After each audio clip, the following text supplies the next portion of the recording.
Amén y amén. Dios los bendiga, amados hermanos. Para mí es un privilegio que me ha dado el Señor de hoy de poder exponer su palabra. Le doy gracias al pastor Walter por la confianza de poder exponer su palabra.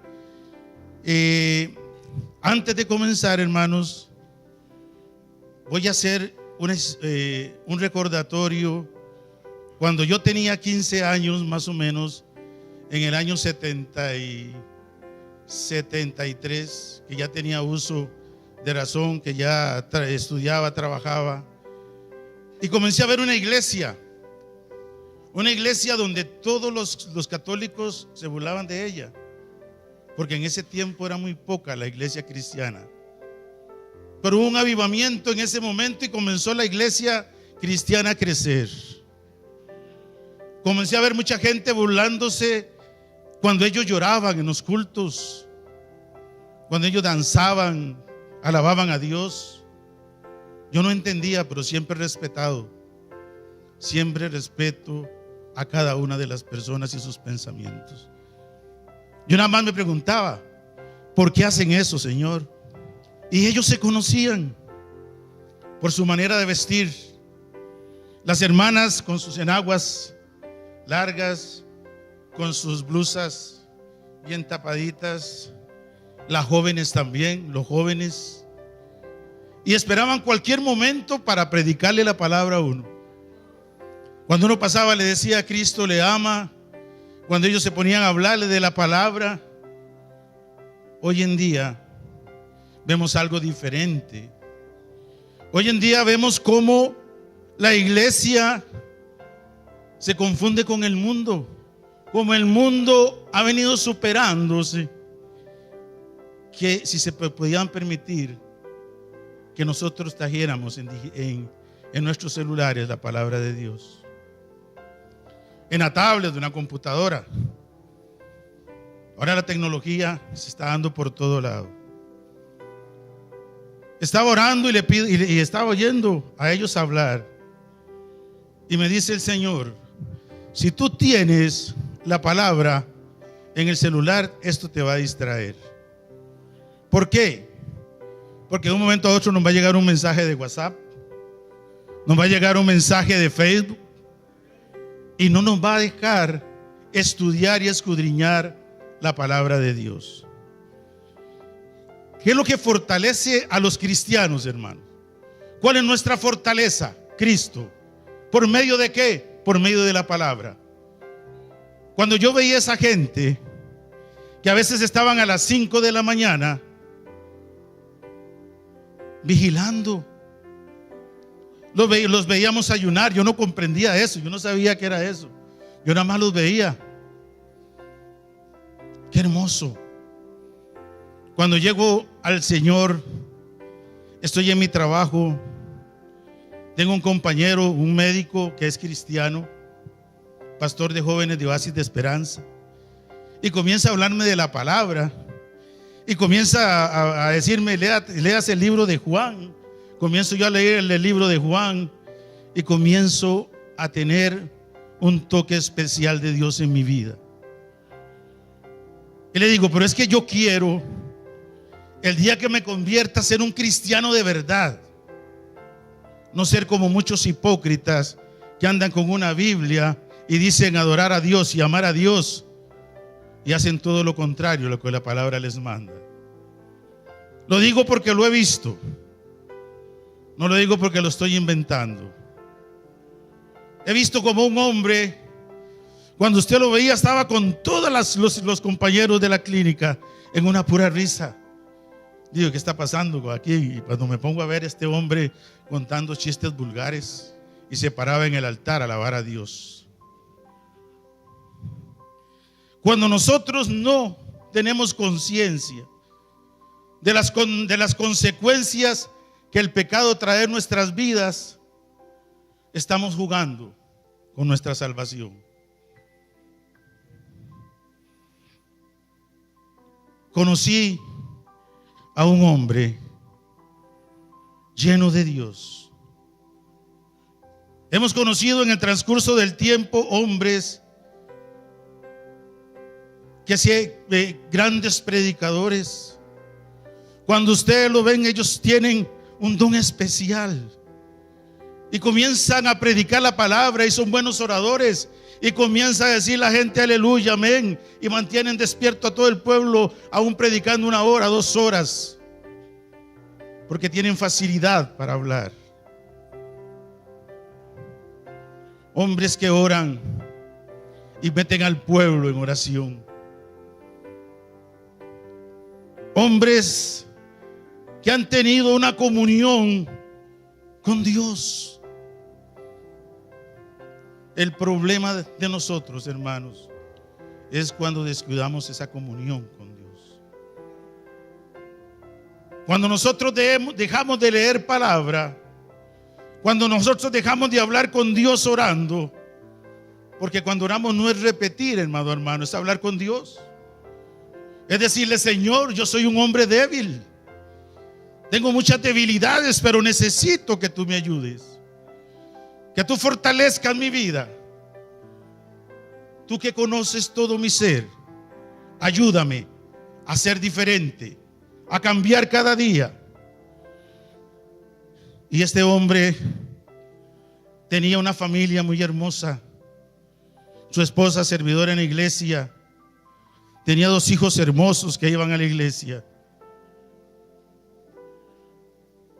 Comenzó este hombre, porque muchas veces nos viene la vanagloria y pensemos y creemos que todo lo sabemos, que conocemos la Biblia de Génesis, Apocalipsis, pero nada haces tú con conocer la palabra si no la guardas, si no la atesoras en tu corazón, si no vives lo que la palabra le manda. Y comenzó este hombre a descuidar esa comunión con Dios. Cuando se dio cuenta, estaba envuelto en los asuntos del mundo. Viene este hombre y comienza a caer en adulterio, pierde su familia y vienen las consecuencias del pecado. Una familia disfuncional. Ese hombre deja su familia, sus hijos necesitan al padre y ya no tienen a ese padre, el cual tiene autoridad sobre ellos. Y a nosotros se nos encomienda que tenemos que cuidar a nuestros hijos. Tenemos que enseñarlos en la palabra para que cuando ellos estén grandes no se aparten de ella. Y muchas veces no lo hacemos. Dejamos nuestra familia, nos metemos, el pecado nos va metiendo en una telaraña y vamos de pecado en pecado y después nos cuesta salir de ahí. Dice la palabra que Dios es justo para perdonar todas nuestras iniquidades, siempre y cuando nos apartemos del pecado, hermano. No que permanezcamos en el pecado. Porque muchas veces la gente pierde la conciencia y comienza a pecar y va de pecado en pecado y no entiende que está jugando con su vida. Por eso yo, cuando el doctor me habló de la palabra, le digo: doctor, yo quiero ser de verdad. Yo no quiero ser uno más, sino quiero ser un cristiano de verdad, que ame, que tema a Dios, porque el principio de toda sabiduría es el temor a Dios. Comenzando, hermano, me costó mucho, porque habían ataduras en mi vida y me costó soltarme de ellas. Solo Dios pudo arrancarlas de mi vida. Y cuando le fallaba, hermano, yo sentía morir. Yo no sé usted qué siente cuando le falla a Dios, pero cuando yo le fallaba a Dios me sentía morir. Quería hacer la del avestruz, esconder mi cabeza en el suelo, porque sentía vergüenza de que Dios me viera en esta condición en que estaba.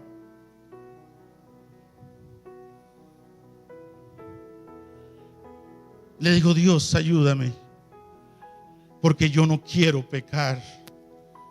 Y ahora entiendo lo que decía Pablo en la parábola: miserable de mí. Porque nos sentimos mal, hermanos. Porque cuando estábamos en el mundo nos complacíamos en el pecado. Mas ahora que estamos en Cristo Jesús, hemos nacido de nuevo. Somos personas diferentes. Tenemos que decirle al mundo: Dios me cambió, Dios transformó mi vida, Dios me hizo un hombre diferente. Pero tengo que dar testimonio a la gente de afuera de lo que Dios ha hecho en mi vida. Pero si yo vengo hoy y les predico, y me ven mañana ustedes con una mujer en la calle, ¿qué pueden decir ustedes de mí? Mira, ese es un hipócrita, un mentiroso. Tengamos cuidado, hermanos, porque si amamos a Dios, hacemos todo lo posible y le pedimos a Dios que haga lo imposible para no fallarle.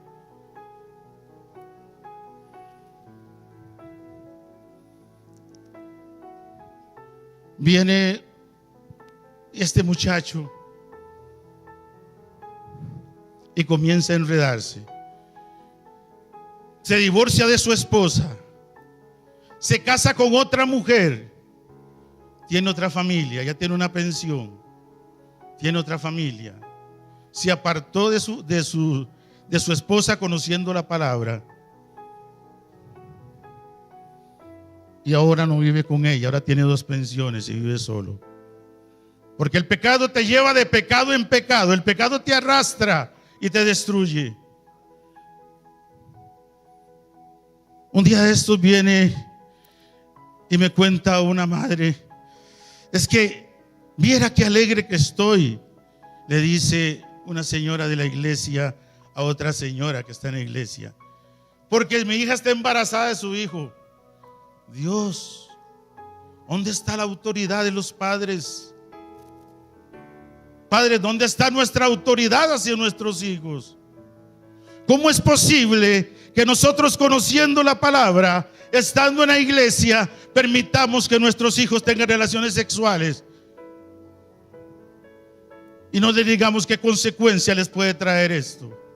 Si lo más hermoso es que ustedes, doncellas, lleguen al altar vírgenes.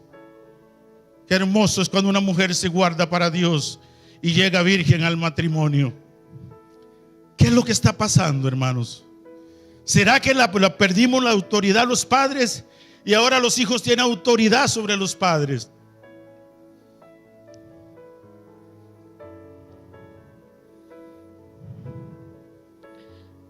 Cuando veo esto digo: Padre, ayúdanos. Porque a la iglesia le corresponde predicar la verdad. No es decirle: es que si usted siembra, Dios le va a dar al 100%. Y comenzamos a hablarle la prosperidad. No, Dios quiere que se le hable al pueblo la verdad, porque dice que la verdad os hará libres. Y tenemos que apartarnos de todo pecado, porque comienza a robar, se va a ver involucrado cada día más y va a llegar, eso lo va a llevar, la consecuencia de ese pecado va a ser que lo va a llevar a la cárcel, y ahí se va a hacer peor de como estaba afuera. El que miente se enreda en sus propias mentiras y no es nada, hasta ellos mismos se creen lo que dicen.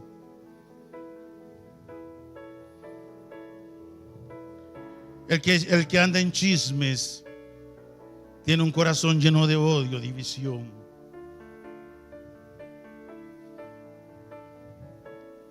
No solamente el adulterio es pecado, no solo la fornicación, sino la mentira, el chisme, el odio, el rencor, la falta de perdón.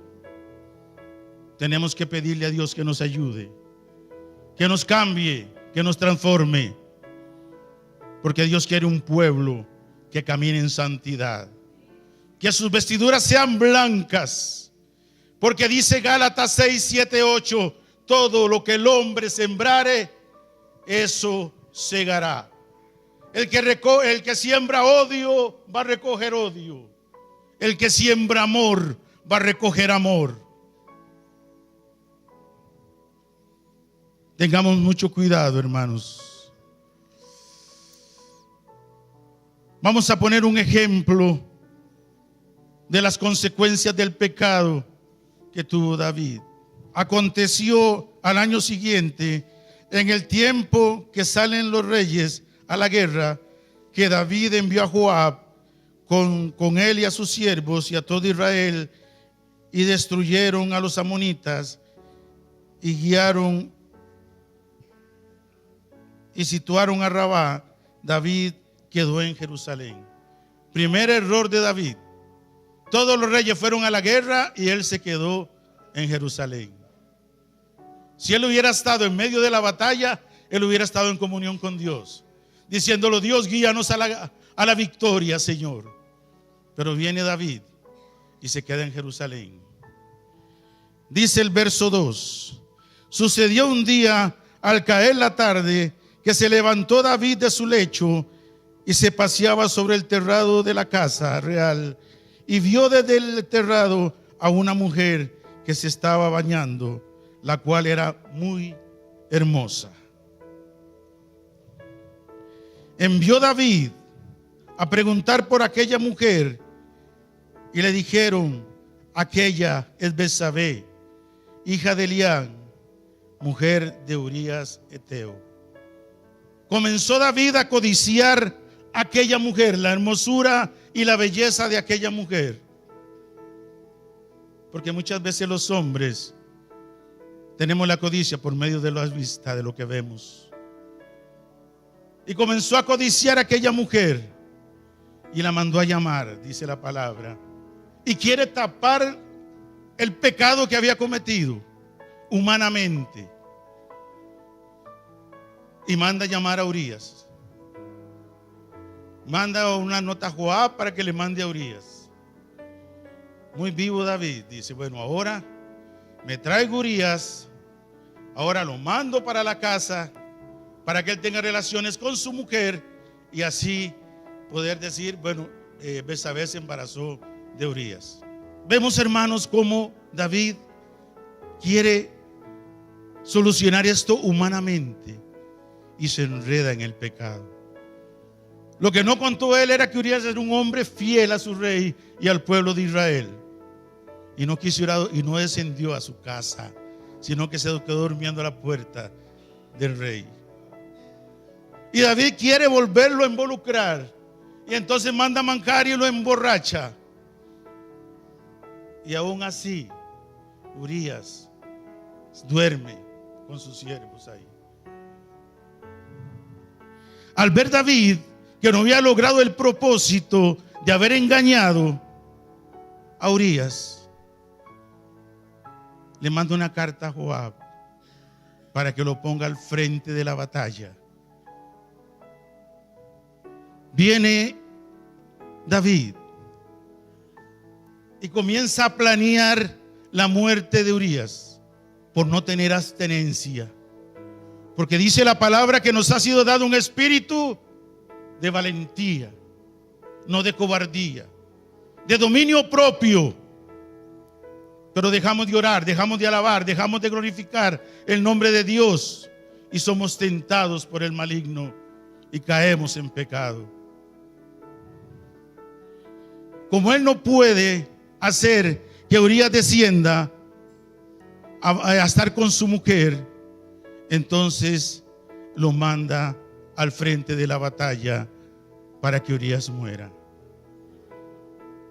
Vemos cómo el pecado de David no fue de repente que él se le ocurrió pecar, sino que él lo maduró en su mente, lo pensó, lo planeó y lo ejecutó.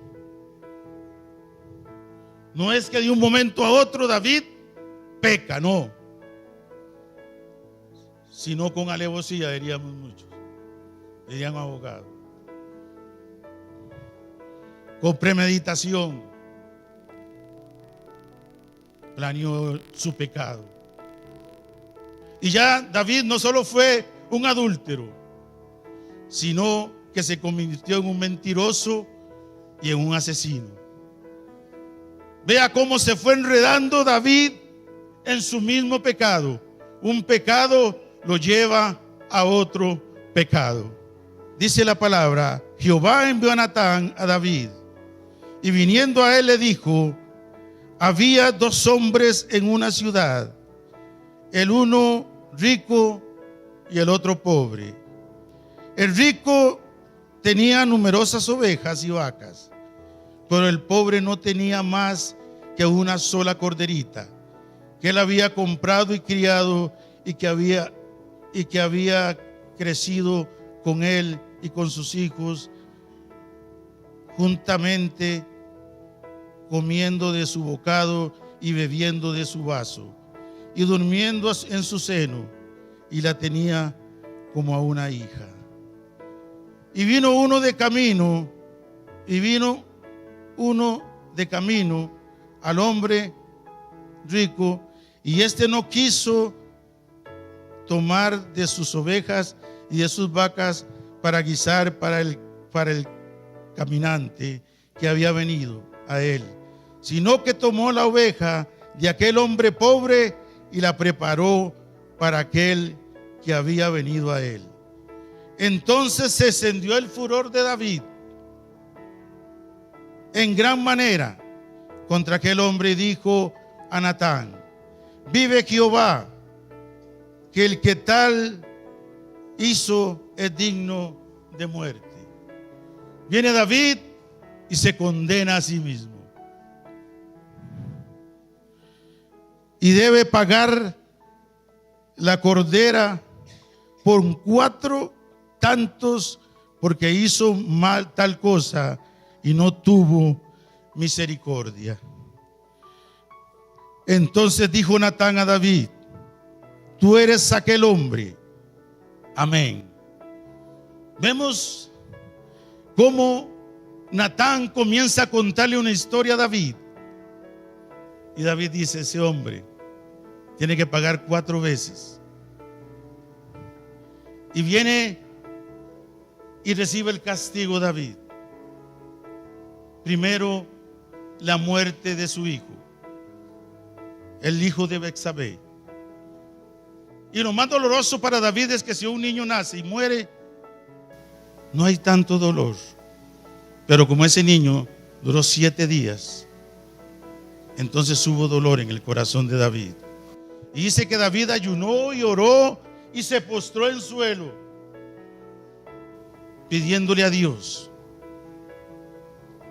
que cambiara lo que ya estaba destinado para él. Pero Dios es un Dios de amor. Dios ama a todo aquel que lo obedece. Pero el que comete pecado tiene que pagar las consecuencias del pecado. Y comienza David a tener la primera consecuencia de su pecado: la muerte del niño.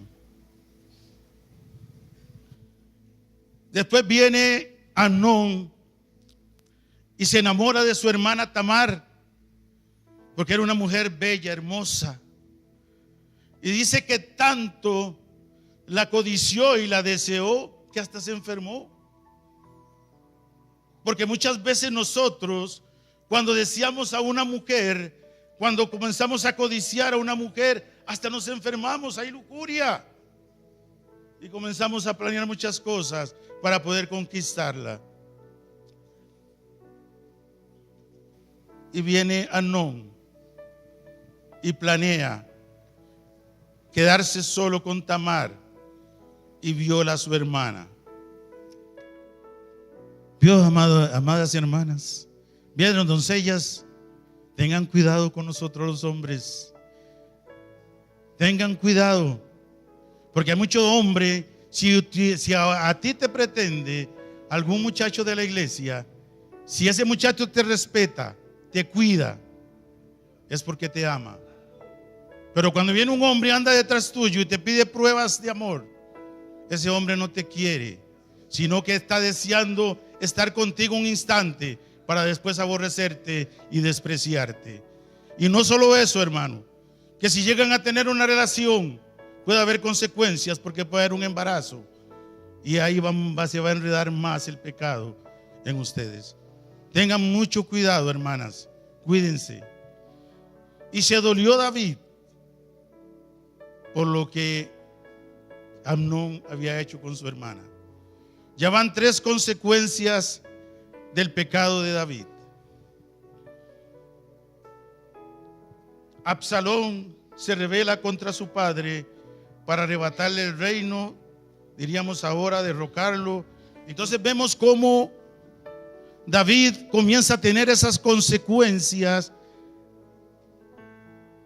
por el pecado que él había cometido. El tercero fue cuando Absalón odió a Amnón por haber violado a su hermana Tamar. Y planea Absalón mandar a matar a Amnón. Y hace una fiesta, invita a todos los hijos de David. Y ahí prepara la muerte de Amnón. Y viene David y se duele por la muerte de su hijo. Vea qué familia más disfuncional. Por el pecado que cometió David, comenzó a haber una familia disfuncional. Hubo adulterio.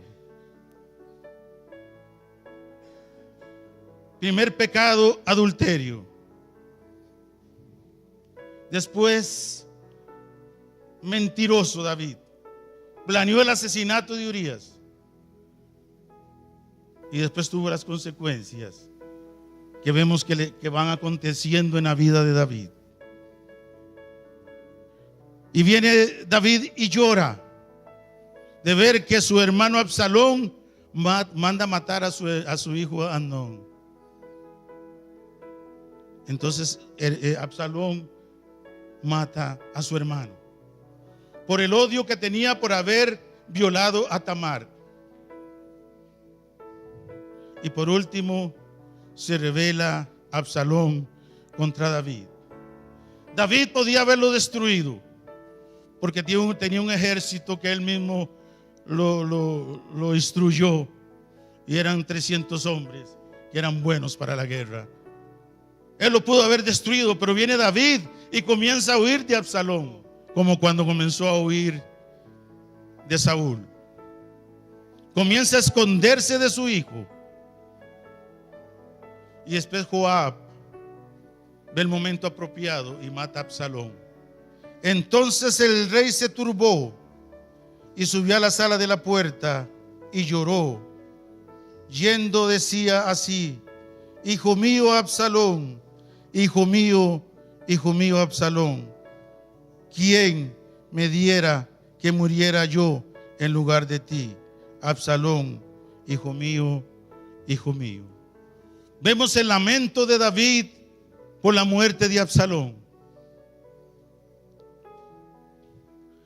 Vemos, amados hermanos, como el pecado nos va enredando en una maraña, nos va enredando como en una telaraña, y vamos de pecado en pecado.